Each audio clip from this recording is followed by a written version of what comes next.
Good morning, welcome to 95 news. ప్రతిక్షణం ప్రజాక్షేమం కోసం. ముందుగా పేపర్ వార్త కార్యక్రమానికి స్వాగతం.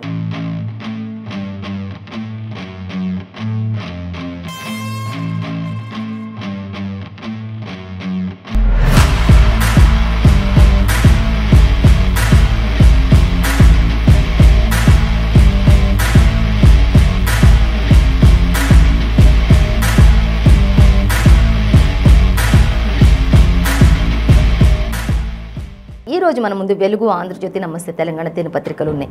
ఏ దినపత్రికలు ఏ వార్తలు అనేది మనం మొదటిగా చూసుకున్నట్లయితే ఫస్ట్ మనం ఆంధ్రజ్యోతి దినపత్రిక చూసుకుందాం. ఆంధ్రజ్యోతి దినపత్రికలో మనం చూసినట్లయితే ఫస్ట్ ప్రధాన వార్తగా అంటే ఓట్లే వేటగా క్రమబద్ధీకరణ అంటూ సీఎం కేసీఆర్కి సంబంధించి ఇక్కడ మనకు ఒక ప్రధాన వార్త అయితే ఆంధ్రజ్యోతి దినపత్రికలో ఇచ్చారు. ఆ తర్వాత మరొక వార్త చూస్తే 18వ నిందితుడిగా మాగుంట రాఘవరెడ్డి అంటూ ఇచ్చారు. అంటే అక్కడి లాభాలతోనే అక్కడి భూములు అనేది మరొక వార్త, ప్రధాన వార్తగా ఇచ్చారు. సో ఢిల్లీ లిక్కర్ స్కామ్కి సంబంధించి కూడా మనకి ఇక్కడ ఈరోజు ఇవ్వడం ప్రధాన వార్తగా చూడొచ్చు. సో అలాగే కలిసి జీవించలేకుంటే వెంటనే విడాకులు అనేది కూడా ఒక వార్త అయితే మనకి ప్రధానంగా ఇచ్చారు హైకోర్టు తీర్పుకు సంబంధించి. అలాగే ఇంకొక వార్త మనం చూసినట్లయితే తాయిలో చీకోటి అరెస్ట్ అంటూ మనకి ఇక్కడ ఇచ్చారు. ఇంకా తాయిలో చీకోటి ప్రవీణ్ అరెస్టు అంటూ కూడా మనకి ఇక్కడ ఇచ్చారు. ఇక అన్నదాత మీద వాన దెబ్బ, వరి సహా పంటలన్నీ నాశనం అయిపోతున్నాయి అనేది కూడా వర్షానికి సంబంధించి, అకాల వర్షాలకు సంబంధించి ఇచ్చారు. ఇంకా మరొక వార్త చూస్తే ఆంధ్ర అవుట్ అంటూ ఇక్కడ మంత్రి మల్లారెడ్డి కూడా మాట్లాడడం జరుగుతుంది. ఇక్కడ అదొకటి కూడా మనకి వార్త కనిపిస్తుంది. ఇక సచివాలయంలోకి రేవంత్కు నో ఎంట్రీ అంటూ మరొక వార్త అయితే మనకి కనిపిస్తుంది ఆంధ్రజ్యోతి దినపత్రికలో. ఇక సచివాలయంలో మరో చోట టపటప అంటూ మనకి ఇవ్వడం జరుగుతుంది. అంటే మొన్న కొత్తగా కట్టినటువంటి సచివాలయానికి సంబంధించి కూడా మనకి ఇక్కడ ఇవ్వడం జరుగుతుంది. సో అన్నీ కూడా మనం డీటెయిల్గా చూద్దాం. ఇక చూసినట్లయితే ఫస్ట్ ప్రధాన వార్త మనం చూసినట్లయితే ఇక కలిసి జీవించలేకుంటే వెంటనే విడాకులు అనేది డివోర్స్కు సంబంధించి ఇచ్చారు. 6 నెలల నిరీక్షణపై సుప్రీం కీలక తీర్పుని వెలువరించింది అంటూ కూడా మనకి ఇక్కడ ఇచ్చారు. ఇక బంధం పునరుద్ధరించలేనంతగా విచ్ఛిన్నమైనప్పుడే విడిపోవడానికి కారకులు అవుతూ ఉంటారు. కాబట్టి ఒకవేళ కలిసి జీవించలేము అని అనుకున్నప్పుడు ఒకప్పటిలాగా 6 నెలలు కూడా డివోర్స్ కోసం వెయిట్ చేయాల్సిన అవసరం అయితే లేదు అంటే సుప్రీం కీలక తీర్పునైతే ఇచ్చేసింది అనేది మనకి ఇక్కడ మొదటిగా ప్రధానంగా ఇచ్చారు. అంటే బంధం పునరుద్ధరించలేనంతగా విచ్ఛిన్నమైనప్పుడే ఆ అధికారం తమకుందన్న రాజ్యాంగ ధర్మాసనం అంటూ ఇచ్చారు. తమకి అధికారం ఆర్టికల్ 142 కల్పించిందని కూడా వెల్లడి చేశారు. సంపూర్ణ న్యాయం చేసే ఉద్దేశమేనని కూడా వ్యాఖ్యలు చేసింది సుప్రీం తీర్పునిచ్చినట్లుగా తెలుస్తుంది. సో మొత్తంగా అయితే ఒకప్పటిలాగా ఎక్కువ కాలం వెయిట్ చేయాల్సిన అవసరం అయితే లేకుండా మనం ఇప్పుడు అతి తొందరగానే మరి విడిపోవడానికి, ఇద్దరు కూడా డివోర్స్ తీసుకోవడానికి సుప్రీంకోర్టు కీలకమైన తీర్పును వెలువరించిందని ఇచ్చారు.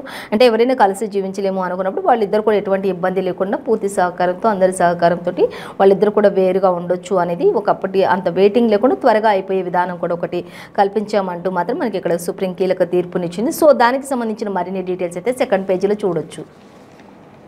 మరొక వార్త మనం చూసినట్లయితే 18వ నిందితుడిగా మాగుంట రాఘవరెడ్డి అంటూ ఇచ్చారు.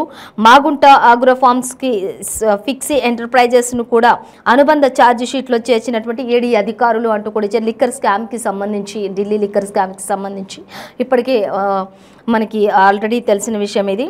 సో ఇంకా మనం చూసినట్లయితే మెయిన్గా ఈడీ స్కామ్లో ఆయనది కీలక పాత్ర అని కూడా తెలుస్తూ ఉంది. ఇంకా ఛార్జ్ షీట్లో ఎమ్మెల్సీ కవిత పేరు కూడా ప్రస్తావన తీసుకొచ్చే అవకాశం ఉండొచ్చు అంటూ కూడా ఇచ్చారు.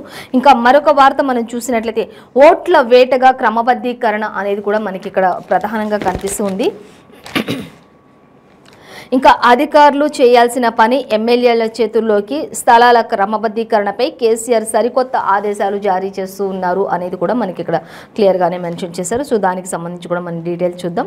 ఇంకా సీఎం కేసీఆర్ సచివాలయంలో పలు అంశాలపై సమీక్ష నిర్వహిస్తున్నారు. ఇక ముఖ్యమంత్రితో పాటు ముఖ్యమంత్రి కేసీఆర్తో పాటు ఇతరత్ర మంత్రులు అందరూ కూడా ఉన్నారు.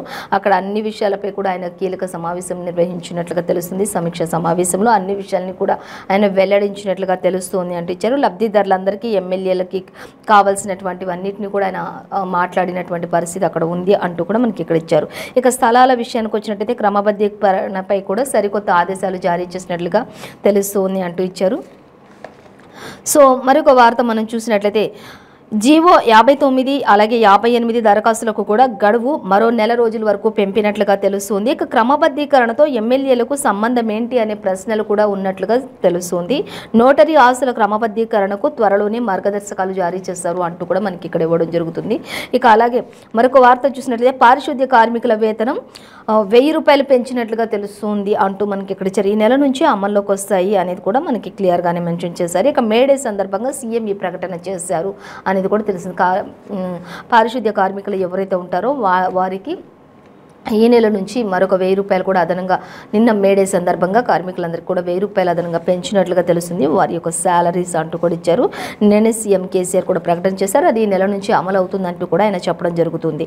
అలాగే ఇంకా ప్రకటన చేశారు సీఎం కేసీఆర్. వెంటనే ఉత్తర్వులు కూడా త్వరలోనే ఆర్టీసీ కార్మికులకు కూడా మరి వేతనాలు పెంచే అవకాశం ఉండొచ్చు అన్నట్లుగా కూడా సీఎం కేసీఆర్ చెప్తూ ఉన్నారు. ఖచ్చితంగా ఇంకా ఆర్టీసీ ఉద్యోగులు ఎవరైతే ఉన్నారో వాళ్ళకు కూడా త్వరలోనే వేతనాలు పెంచే పరిస్థితి కొనసాగిస్తాము అంటూ కూడా ఆయన చెప్పడం జరిగింది. ప్రస్తుతానికైతే మరి కార్మికుల దినోత్సవం సందర్భంగా నిన్న పారిశుద్ధ్య కార్మికులందరికీ కూడా ప్రతి ఒక్కరికి కూడా 1000 రూపాయల వరకు పెంచినట్లుగా మనకి ప్రకటన చేశారు సీఎం కేసీఆర్.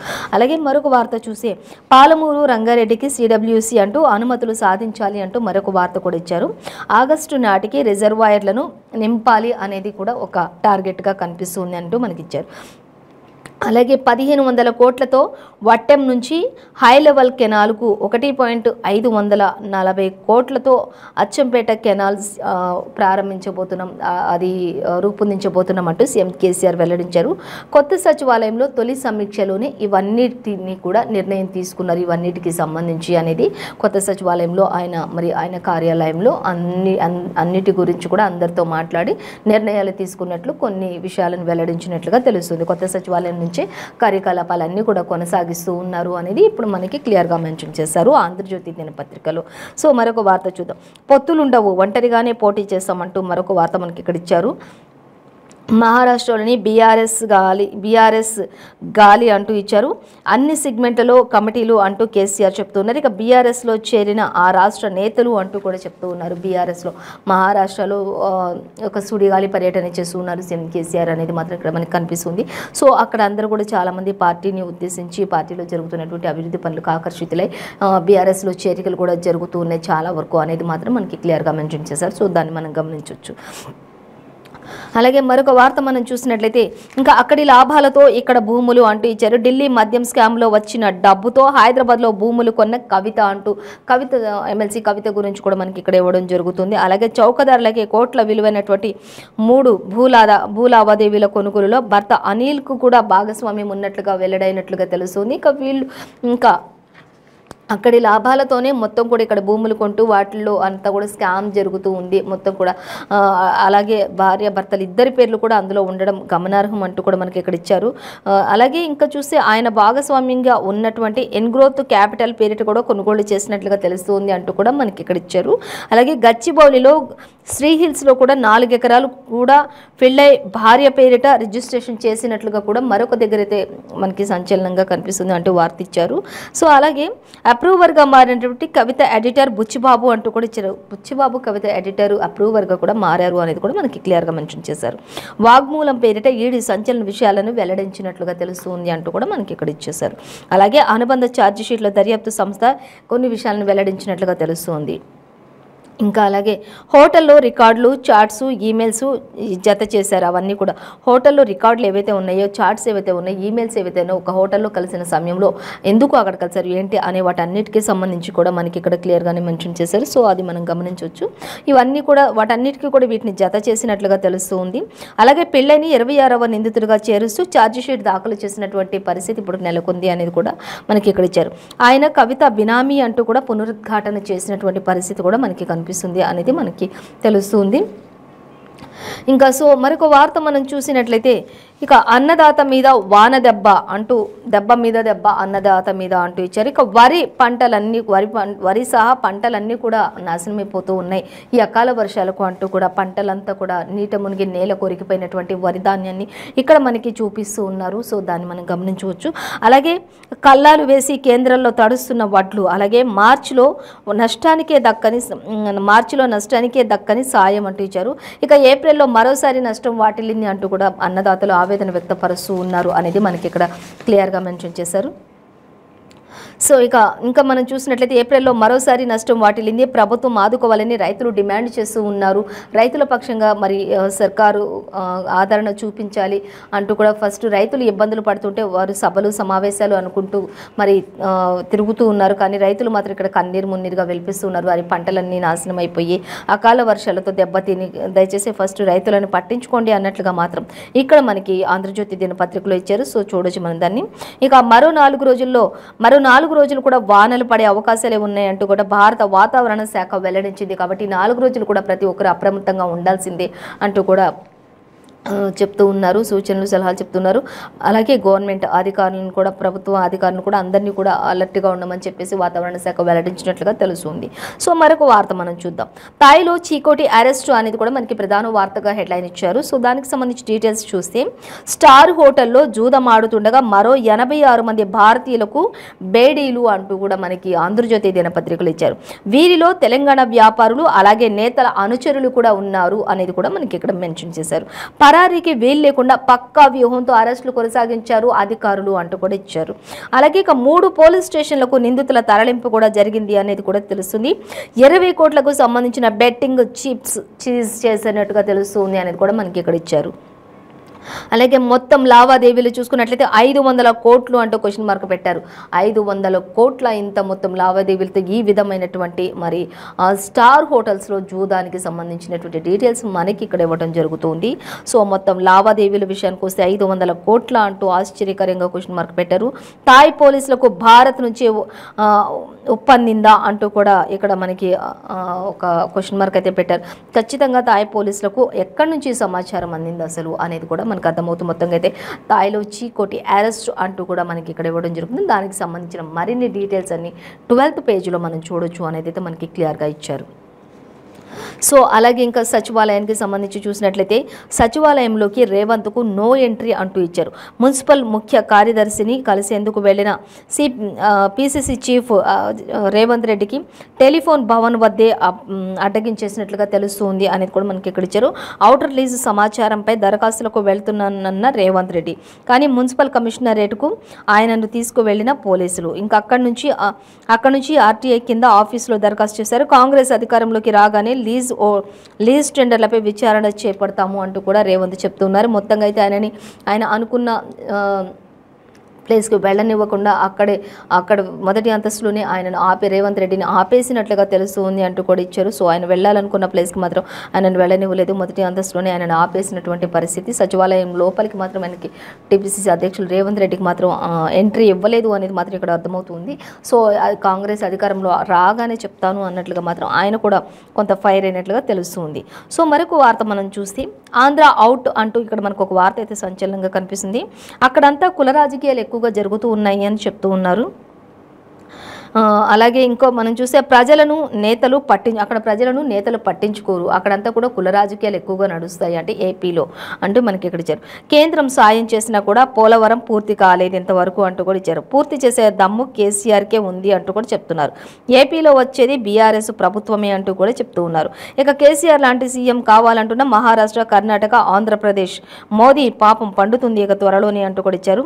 ఏడాదిలో ఇంటికి తరిమేస్తారు అంటూ కూడా చెప్తున్నారు. మంత్రి మల్లారెడ్డి సంచలన వ్యాఖ్యలు ఇవన్నీ కూడా అంటూ చెప్తున్నారు. ఇక మంత్రి మల్లారెడ్డి నిన్న కార్మిక దినోత్సవం సందర్భంగా ఆయన నిర్వహించినటువంటి సభలో ఏపీని ఉద్దేశించి అలాగే ప్రధాని మోడీని ఉద్దేశించి కూడా ఆయన అనేక విషయాలలో ఎద్దేవా చేస్తూ మాట్లాడారు. త్వరలోనే మోడీని ఇంటికి ప్రజలందరూ తరిమేస్తారు అని చెప్తూ ఉన్నారు. ఇంకా ఏపీలో త్వరలో రాబోయేది కూడా బీఆర్ఎస్ పార్టీ అంటూ చెప్తున్నారు. ఇక మహారాష్ట్రలో, కర్ణాటకలో మాత్రం సీఎం కేసీఆర్ లాంటి ముఖ్యమంత్రి కావాలి అంటున్నారని చెప్పేసి కూడా మంత్రి మల్లారెడ్డి మాట్లాడుతూ ఉన్నటువంటి పరిస్థితిని మనకి ఇక్కడ ఇవ్వడం జరుగుతుంది. సో మరొక వార్త చూస్తే మీ పని మీరు చూసుకోండి అంటూ ఏపీ మంత్రి మేరుగా కూడా మల్లారెడ్డికి కౌంటర్ ఇచ్చినట్లుగా తెలుస్తుంది.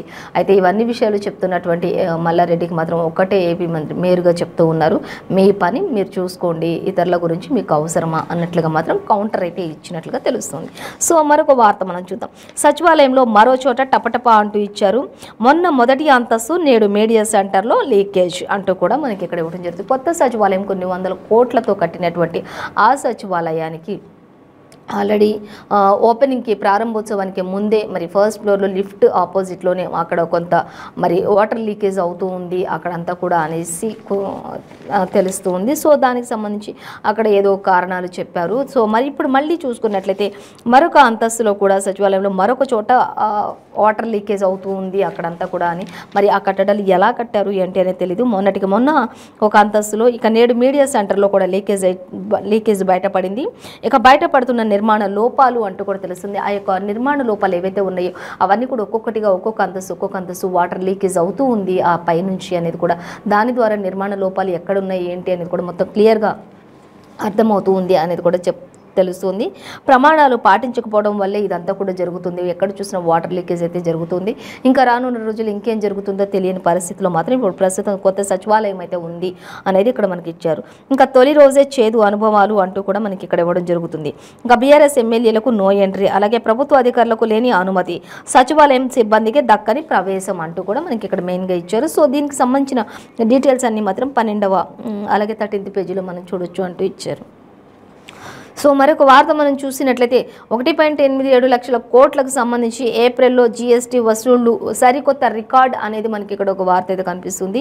ఇంకా అమల్లోకి చూసుకున్నట్లయితే అమల్లోకి వచ్చిన తర్వాత ఇదే అత్యధికంగా ఉంది. గత ఏడాది ఏప్రిల్తో పోలిస్తే 12% వృద్ధి చెందినట్లుగా తెలుస్తుంది. తెలంగాణ నుంచి 5.622 కోట్లు వసూలు చేసినట్లుగా తెలుస్తుంది. ఇక ఏపీ సమక్షంలో 4,329 కోట్ల వరకు ఉన్నట్లుగా తెలుస్తుంది అంటూ రెండింటికి కూడా డిఫరెన్స్ చూపిస్తూ ఎంత మేర మరి ఆ జిఎస్టీ వసూలు చేస్తున్నారు అనేది మనకి ఇక్కడ క్లియర్గా మెన్షన్ చేశారు. అయితే పూర్తి డీటెయిల్స్ 2nd పేజీలో చూడొచ్చు అనేది మనకి ఇక్కడ ఇచ్చారు. అలాగే ఇక రోజుకు 1 లీటర్ పాలు, ఏడాదిలో 3 సిలిండర్లు ఫ్రీ అంటూ మనకి ఇక్కడ ఇచ్చారు. సో ఏంటి అనేది చూసినట్లయితే కర్ణాటకలో బీజేపీ ఉచిత హామీలు అనేది కూడా ఇచ్చారు. రోజుకు 1 లీటర్ పాలు, ఏడాదిలో 3 సిలిండర్లు ఫ్రీ అంటూ బీజేపీ హామీలు ఇస్తూ ఉన్నారు. ఉమ్మడి పౌర స్మృతి ఎన్ఆర్పి అంటూ అలాగే అటల్ ఆహార కిట్ల పంపిణీ కూడా ప్రతి వార్డులోనూ కూడా అటల్ క్యాంటీన్స్ ఉంటాయి అంటూ కూడా ఇచ్చారు. ఎస్సీ ఎస్టీ మహిళలకు 10,000 రూపాయలు, అలాగే తీర్థయాత్రల సాయం కూడా చేస్తాం ఇక నుంచి అంటూ కూడా అక్కడ హామీలు ఇస్తున్నారు అంటూ కూడా అసెంబ్లీ ఎన్నికలు మేనిఫెస్టో విడుదల చేసే అవకాశం కూడా ఉండొచ్చు అంటూ కూడా మనకి ఇక్కడ ఇవ్వడం జరుగుతుంది. మొత్తంగా అయితే రోజుకు 1 లీటర్ పాలు ఫ్రీగా ఇస్తారు, అలాగే 3 సిలిండర్లు సంవత్సరంలో ఫ్రీగా ఇస్తారు అనేది మాత్రం అక్కడి యొక్క బీజేపీ మొత్తం హామీలు ఇస్తున్నట్లుగా తెలుస్తుంది అనేది మనకి క్లియర్గా ఆంధ్రజ్యోతి దినపత్రికలు ఇచ్చారు. సో మరొక వార్తాపత్రిక మనం చూసినట్లయితే వెలుగు దినపత్రిక చూద్దాం. వెలుగు దినపత్రికలో మనకి ఏమి ఇచ్చారు అనేది మనం ఫస్ట్ చూసినట్లయితే విడాకులకు 6 నెలలు ఆగనక్కర్లేదు అనేది మనకి ప్రధాన వార్తగా ఇచ్చారు. మనకి ఆంధ్రజ్యోతిలో కూడా సేమ్ యాజ్ ఇట్ ఈస్గా అదే ఇచ్చారు. విడాకుల కోసం 6 నెలలు ఆగనక్కర్లేదు, అసలు కలిసి ఉండలేమని ఇద్దరు భావిస్తే వెంటనే ఇచ్చేసేయొచ్చు విడాకులు అని కూడా ఇచ్చారు. సుప్రీంకోర్టు ఇది ఒక సంచలన తీర్పు అనేది కూడా మనకి మెయిన్ ప్రధాన వార్తగా ఇచ్చారు. ఇది ఆర్టికల్ 142 ప్రకారం వివాహాన్ని రద్దు చేసే విచక్షణాధికారం మాకుంది అంటూ కూడా చెప్తూ ఉన్నారు. అయితే ఈ ప్రక్రియను చాలా జాగ్రత్తగా చేపట్టాల్సిన అవసరం అయితే ఉంది అనేది కూడా తెలుస్తుంది. రెండు వైపులా పూర్తి న్యాయం జరిగేలా చూడాలి తప్ప ఒకరికి అన్యాయం ఒకరికి న్యాయం జరిగేలా మాత్రం కాదు. కానీ చాలా జాగ్రత్తగా ఇద్దరి విషయంలో కూడా సంపూర్ణంగా ఉండే విధంగా అది చేయాల్సిన అవసరం ఉంది. ఖచ్చితంగా వాళ్ళిద్దరూ 6 నెలలు వెయిట్ చేయాల్సిన అవసరం లేకుండా వెంటనే కూడా విడిపోయే అవకాశాన్ని కల్పిస్తుంది. కానీ అది చాలా జాగ్రత్తగా చేయాల్సిన అవసరం అయితే ఉంది. ఏ ఒక్కరికి కొంచెం మనస్పర్ధలు వచ్చినా కూడా ఒకరికి న్యాయం ఒకరికి అన్యాయం జరిగినా కూడా అది వర్తించదు అనే విధంగా మాత్రం మనకి ఇక్కడ చెప్తూ ఉన్నారు. ఇంకా రెండు వైపులా పూర్తి న్యాయం జరిగేలా చూడాల్సిన అవసరం ఉంది. అయితే ఈ ప్రక్రియ చాలా జాగ్రత్తగా చేపట్టాలి. విడాకులను వ్యతిరేకించే రెండో వ్యక్తి పరిస్థితులను కూడా పరిగణలోకి తీసుకోవాలని కూడా ఒక సూచన కూడా ఉంది. దానిని బట్టి మాత్రమే ఈ ప్రక్రియ అంతా కొనసాగుతుంది అనేది మనకి ఇక్కడ క్లియర్గా మెన్షన్ చేశారు. అయితే సో మొత్తం డీటెయిల్స్ అని 2nd పేజీలో ఇచ్చారు, చూడొచ్చు మనం. సో మరొక వార్త మనం చూస్తే మీ ఉద్యోగులు పర్మిషన్ తీసుకొని పరీక్ష రాశారా అంటూ ఒక క్వశ్చన్ మార్క్ అయితే ఇక్కడ పెట్టారు. సో ఆ క్వశ్చన్ చూసుకున్నట్లయితే మనం పరీక్ష రాశారా అని చెప్తున్నారు.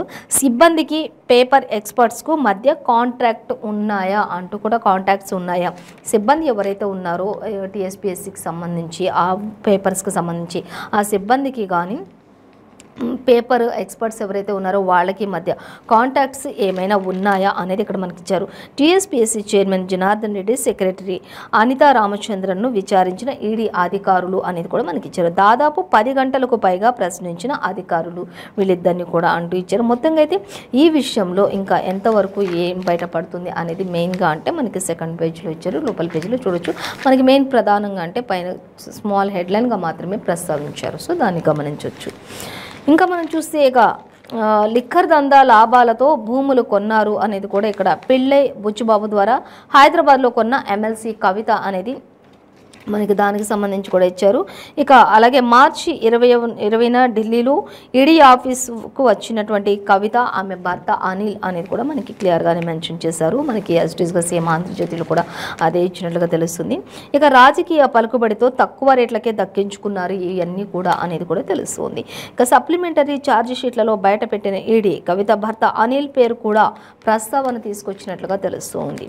అలాగే ఛార్జ్ షీట్లను పరిగణలోకి తీసుకున్నట్లు కోర్టు ఈ నెల 10న విచారణ జరిపిస్తుంది అనేది కూడా మనకి ఇక్కడ క్లియర్గానే మెన్షన్ చేశారు. ఇక చదరపు అడుగు చూసుకుంటే 1260 రూపాయల లెక్కన తీసుకున్నారు, ఈ యొక్క భూములు కొన్నారు అనేది కూడా లిక్కర్ దందాల లాభాలతోటే ఇవన్నీ కూడా చేశారు.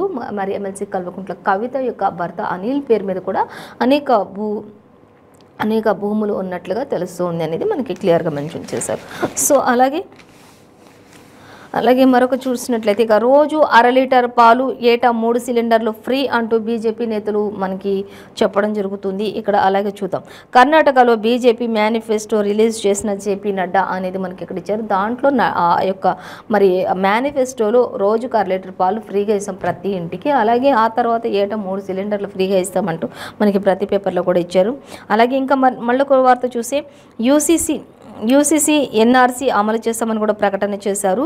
అలాగే 10 లక్షల ఉద్యోగాలు భర్తీ చేస్తామని హామీలు ఇచ్చారు మేనిఫెస్టోలో. అలాగే అటల్ ఆహార కేంద్రంతో హెల్తీ ఫుడ్ కూడా పంపిణీ చేసే అవకాశం ఉంటుంది అంటూ కూడా ఇచ్చారు.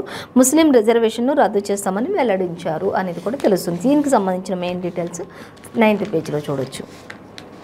ఇంకా మనం చూసినట్లయితే ఇక సెక్రటరియట్లోకి రేవంత్ను రానియలేదు అనేది మనకి యాజిటీస్గా ప్రతి పేపర్లో కూడా ఇచ్చారు. సో మనకి ఇందులో కూడా ఇచ్చారు, రానివ్వలేదు రేవంత్ రెడ్డిని సచివాలయంలోకి అనేది. ఇంకా ఓఆర్ఆర్ రిలీజ్పై స్పెషల్ సిఎస్ను కలవడానికి బయలుదేరినటువంటి టీపీసీసీ చీఫ్ అయితే అతన్ని సచివాలయంలోకి రేవంత్ రెడ్డిని వెళ్ళనివ్వలేదు అనేది ఇచ్చారు. పర్మిషన్ లేనిది కిలోమీటర్ దూరంలోనే అడ్డుకున్న పోలీసులు, పర్మిషన్ లేదని చెప్పేసి 1 కిలోమీటర్ దూరంలో ఉన్నప్పుడే పోలీసులు అడ్డుకున్నారు అనేది కూడా ఇచ్చారు. అధికారులను కలిసేందుకు ఎంపీలు ఎమ్మెల్యేలు పర్మిషన్ ఏందని ప్రశ్నించిన రేవంత్ రెడ్డి, అధికారులను కలవడానికి కూడా పర్మిషన్స్ కావాలంటూ కూడా ఎదురు తిరిగిన రేవంత్ రెడ్డి అంటూ కూడా మనకి ఇక్కడ ఇవ్వడం జరుగుతుంది. అయితే మెయిన్ డీటెయిల్స్ వచ్చేసి 3rd పేజీలో చూడొచ్చు. ఇక థాయిలాండ్లో చీకోటి ప్రవీణ్ అరెస్ట్ అంటూ ఇచ్చారు. మెదక్ డీసీసీబీ చైర్మన్ చిట్టి దేవేందర్ రెడ్డి, బోయిన్పల్లికి చెందిన మాధవరెడ్డి కూడా ఉన్నారు అనేది కూడా మనకి ఇక్కడ ఇచ్చారు. అలాగే జూదం ఆడుతుండగా రెడ్ హ్యాండెడ్గా పట్టుకున్న పోలీసులు. అలాగే రైడ్స్లో 83 మంది ఇండియన్లు అరెస్ట్ అయినట్లుగా కూడా తెలిసిన వారిని 3 పోలీస్ స్టేషన్లకు తరలించినట్లుగా కూడా తెలుస్తూ ఉంది అనేది మనకి ఇచ్చారు. అలాగే 100 కోట్ల విలువ చేసే క్రెడిట్ కార్డులు కూడా స్వాధీనం చేసుకున్నారు. అలాగే 1.60 లక్షల Indian currency gaming cheap seize చేసినట్లుగా కూడా తెలుస్తుంది అనేది కూడా మనకి క్లియర్గానే సేమ్ యాజిటీస్గా ప్రతి పేపర్లో కూడా మెన్షన్ చేశారు. అలాగే దీనికి సంబంధించిన మరిన్ని డీటెయిల్స్ మాత్రం 2nd పేజ్లో చూడొచ్చు. మొత్తంగా అయితే థాయిలాండ్లో చీకోటి ప్రవీణ్ అరెస్ట్, వారితో పాటు 80 మంది భారతీయులు కూడా ఉన్నట్లుగా తెలుస్తుంది. అక్కడ అధిక మొత్తంలో ఉన్నటువంటి క్రెడిట్స్ కార్డ్స్ కావచ్చు, మనీ కావచ్చు అంతా కూడా సీజ్ చేసినట్లుగా తెలుస్తుంది. వారందరినీ కూడా ఒకే పోలీస్ స్టేషన్కి కాకుండా 3 పోలీస్ స్టేషన్లకి తరలించినట్లుగా కూడా మనకి ఇక్కడ క్లియర్గానే ఇచ్చారు. సో మరొక వార్త మనం చూసినట్లయితే ఎడవని వానలు ఒడవని బాధలు అంటూ రైతులకు సంబంధించి ఇచ్చారు. ఎక్కడ చూసిన వర్షాల వల్ల రైతులు ఎంతో ఇబ్బందులు పడుతున్నారు.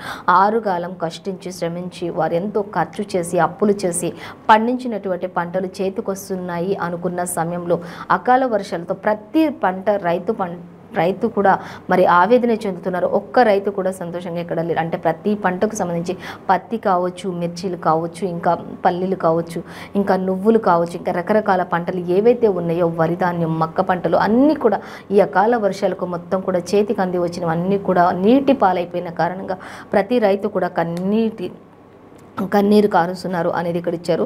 సో అధికారులు దయచేసి మరి నీళ్లలో కొట్టుకుపోతున్నటువంటి ధాన్యాన్ని సేకరిస్తున్నటువంటి రైతుల బాధ వర్ణనాతీతం అంటూ కూడా మనకి ఇక్కడ వెలుగు దినపత్రికలు ఇచ్చారు. సో దీనికి సంబంధించిన అన్ని డీటెయిల్స్ అయితే మనం 8th పేజీలో చూడొచ్చు. అయితే మొత్తంగా రైతులు కోరుకునేది ఒక్కటే, దయచేసి మమ్మల్ని ఆదరించండి, ప్రభుత్వం మాకు సహాయం చేయండి అంటూ వారు డిమాండ్ చేస్తున్నారు. మరి రైతులు మరి కళ్ళల్లో ఆరబోసినటువంటి ఆ యొక్క వడ్లు కూడా మొలకలెత్తుతున్నాయి, మొలకలెత్తే పరిస్థితి కూడా వచ్చింది. కాబట్టి దయచేసి త్వరగా ప్రభుత్వం నుంచి మాకు న్యాయం చేయండి అంటూ కూడా, సహాయం చేయండి అంటూ కూడా నిజామాబాద్ జిల్లా నుంచి కూడా చాలామంది రైతులు ఆవేదన వ్యక్తం చెందుతూ ఉన్నారు. ఇక్కడ నిజామాబాద్ జిల్లాలో ఒక రైతు వారు పండించినటువంటి పంట అంటే ధాన్యం ఏదైతే ఉందో అది అంతా కూడా తడిసిపోయి మొలకలెత్తినటువంటి ఆ ధాన్యాన్ని చేతులతో ఎత్తి చూపిస్తున్నటువంటి ఒక పరిస్థితి ఇక్కడ మనకు కనిపిస్తుంది. అలాగే చేతికి వచ్చిన వరి పంట అంతా కూడా నేల కొరిగిపోయి నీటిలో కొట్టుకుపోతున్నటువంటి ఆ పంట పొలానికి సంబంధించి బాధపడుతున్నటువంటి మరొక రైతు ఇక్కడ కనిపిస్తున్నారు మనకి. అలాగే ఇంకా ఆరబోసిన వడ్లు నీళ్లలో వర్షం నీళ్లలో కొట్టుకుపోతూ ఉంటే ఆ కళ్ళల్లోనే వారంతా కూడా జల్లెళ్లతోటి చేతులతోటి ఎత్తిపోసుకుంటున్నటువంటి పరిస్థితిని మొత్తం కూడా ఇక్కడ మనకి ఇమేజెస్ రూపంలో ఇచ్చారు. సో ప్రభుత్వం అయితే వెంటనే వీరిపక్షంగా మరి వెంటనే రియాక్ట్ అవ్వాలి, ఖచ్చితంగా స్పందించాలి అంటూ ప్రభుత్వాన్ని అయితే ప్రతి ఒక్క రైతు కూడా వేడుకుంటూ ఉన్నట్లుగా మనకి ఇక్కడ వెలుగు దినపత్రికలు ఇచ్చారు. సో మరిన్ని డీటెయిల్స్ వీటికి సంబంధించి మనం 8th పేజీలో చూడొచ్చు. సో మరొక వార్తాపత్రిక మనం చూసినట్లయితే నమస్తే తెలంగాణ దినపత్రిక చూసుకుందాం. నమస్తే తెలంగాణ దినపత్రిక చూసినట్లయితే కరివెనక జూలైలో నీళ్లు అంటూ ఇచ్చారు మనకి ఒకటి ప్రధాన వార్త. ఇక సఫాయి అన్నకు సలాం అంటూ ఇక్కడ సీఎం కేసీఆర్ చెప్తున్నారు. అంటే 1000 రూపాయలు ప్రతి ఒక్కరికి కూడా నిన్న కార్మిక దినోత్సవం సందర్భంగా 1000 రూపాయలు పెంచారు కాబట్టి పారిశుద్ధ కార్మికులకు వేతనంగా 1000 రూపాయల పెంపు అనేది మెయిన్ ప్రధాన వార్తగా నమస్తే తెలంగాణ పేపర్లో మాత్రం అదే ఇచ్చారు. సో త్వరలోనే ఆర్టీసీ సిబ్బందికి కూడా పెంచే పరిస్థితి ఉంటుంది అంటూ కూడా ఇచ్చారు. సీఎం మేడే కానుకగా మాత్రం ప్రస్తుతానికి వీళ్ళకి పెంచడం జరిగింది. అలాగే ఆర్టీసీ కూడా త్వరలోనే పెంచుతామంటూ కూడా చెప్తూ ఉన్నారు. ఇంకా 1.6 లక్షల మందికి పారిశుద్ధ్య కార్మికులకు లబ్ధి చేకూరే విధంగా మరి ప్రభుత్వం ఈ నిర్ణయం తీసుకుంది అంటూ కూడా ఇచ్చారు. ఇంకా పెంచిన వేతనం తక్షణమే అమల్లోకి వస్తుంది. ఇంకా పెంచిన వేతనం ఎప్పుడో అమల్లోకి వస్తుంది అనేది కాదు, కానీ తక్షణమే ఇక్కడ నుంచి ఇప్పుడు ఏ శాలరీస్ అందుకునే టైంలోనే వాళ్ళకి 1000 రూపీస్ కూడా యాడ్ అవుతాయి అనేది కూడా మనకి ఇక్కడ ఇచ్చారు. అలాగే జీవో 58, 59 గడువు మరో నెల పొడిగించినట్లుగా తెలుస్తుంది. జీవో నంబర్కి సంబంధించి దరఖాస్తులకు కూడా మరో అవకాశం ఇచ్చారు. సాగు భూముల నోటరీ అలాగే సమస్యలకు త్వరలోనే పరిష్కారం అంటూ సీఎం కేసీఆర్ వెల్లడించడం జరుగుతుంది. సో దీనికి సంబంధించిన మరిన్ని డీటెయిల్స్ కూడా మనం 2nd పేజీలో చూడొచ్చు. సచివాలయంలో జంట నగరాల ఎమ్మెల్యేలతో భేటీ అయిన అనంతరం ఆయన మాట్లాడినటువంటి తొలి సమావేశాల్లో ఇవన్నీ కూడా చెప్పారు అనేది మనకి నమస్తే తెలంగాణ పేపర్లో ఇచ్చారు. సో అది మనం గమనించవచ్చు. అలాగే మరొక వార్త మనం చూసినట్లయితే హరిత స్ఫూర్తి అద్భుతం అనేది మనకి ఇక్కడ ఒకటి ఇచ్చారు. ప్రకృతి వనాలు హరితహారంతో ఫలితాలు చాలా వరకు 10% కూడా గ్రీన్ బడ్జెట్ అన్ని రాష్ట్రాలకు ఆదర్శంగా నిలుస్తున్నటువంటి హరితహారం అనేది కూడా స్ఫూర్తి అద్భుతంగా ఉంది. అసలు ఈ విధమైనటువంటి కార్యక్రమం చేపట్టడం అనేది కూడా ఇక్కడ మనకి ఇచ్చారు. అలాగే దేశంలోని తొలిసారి ఈసీబీసీ విధానం కూడా జరుగుతూ ఉంది అనేది ఇచ్చారు. రాష్ట్ర ప్రభుత్వంపై నీతి ఆయోగ్ ప్రశంసల వర్షం కురిపించింది అనేది కూడా ఇచ్చారు. ఉత్తమ ఆచరణలపై తాజా నివేదికను కూడా వెల్లడించింది ఆ యొక్క సంస్థ అనేది కూడా మనకి ఇక్కడ ఇచ్చారు. అలాగే మరొక వార్త మనం చూద్దాం. సెక్రటరియేట్కు గ్రీన్ బిల్డింగ్ అవార్డు అంటూ కూడా ఇచ్చారు. సెక్రటరియేట్కి సంబంధించి కూడా దేశంలోని తొలి గోల్డ్ రేటెడ్ అంటూ కూడా ఇచ్చారు. సచివాలయంగా ఇప్పటికే రికార్డు సృష్టించింది అంటూ ఇచ్చారు. ప్రకృతి ప్రేమికుడైన కేసీఆర్ వల్లే ఇదంతా కూడా పరిష్కారమైంది, సాధ్యమైంది అన్నట్లుగా కూడా మనకి ఇక్కడ ఇవ్వడం జరుగుతుంది. సో దానికి సంబంధించి డీటెయిల్స్ చూద్దాం. ఇక మంత్రి ప్రశాంత్ రెడ్డి త్వరలోనే భవనంపై సోలార్ ప్యానెల్ కూడా ఏర్పాటు చేస్తామని చెప్పేసి ఆయన కూడా వెల్లడించినట్లుగా తెలుస్తోంది అంటూ ఇచ్చారు. ఇక సో మరిన్ని డీటెయిల్స్ అయితే 2nd పేజీలో చూడొచ్చు. ఇక తెలంగాణ పథకాలన్నీ అక్కడ సాధ్యమే అంటూ మహారాష్ట్ర రాత మారుద్దామంటూ పాలకుల వైఫల్యాన్ని ప్రజల్లో ఎండగడదామంటూ సీఎం కేసీఆర్ చెప్తున్నటువంటి ప్రసంగంలో మహారాష్ట్రకు సంబంధించి ఇచ్చారు. ఇక అకాల వర్షాలతో పంట నష్టం వాటిల్లుతున్న రైతన్నలకు వడగండ్లు మిగులుస్తున్న ఆ పంట నష్టాలన్నింటినీ కూడా చూపిస్తున్నారు. త్వరలోనే వారందరినీ కూడా ఆదుకుంటామంటూ కూడా సీఎం కేసీఆర్ చెప్తూ ఉన్నారు. సో ఈరోజు మనం ఏ పేపర్లో చూసుకున్నా కూడా మెయిన్గా అంటే అన్నదాతల గురించి, అలాగే థాయిలాండ్లో చీకోటి ప్రవీణ్ అరెస్టు గురించి, అలాగే ఇంకా ఎమ్మెల్సీ కల్వకుంట్ల కవిత భూములు బినామీలుగా ఉన్న వారి విషయాలు, అలాగే ఆమె భర్త అనిల్ కూడా మరి వారిలో ఒకటిగా ఉన్నాడు అనేది ఇంకా ప్రతి పేపర్లో కూడా మనకి అన్ని సేమ్ యాజ్ టీజ్గానే ఇచ్చేశారు. సో ఇదండి ఇవాళ పేపర్ వార్త కార్యక్రమం విశేషాలు. మరో పేపర్ వార్త కార్యక్రమంతో మళ్ళీ రేపు కలుసుకుందాం. అంతవరకు చూస్తూనే ఉండండి 95 న్యూస్.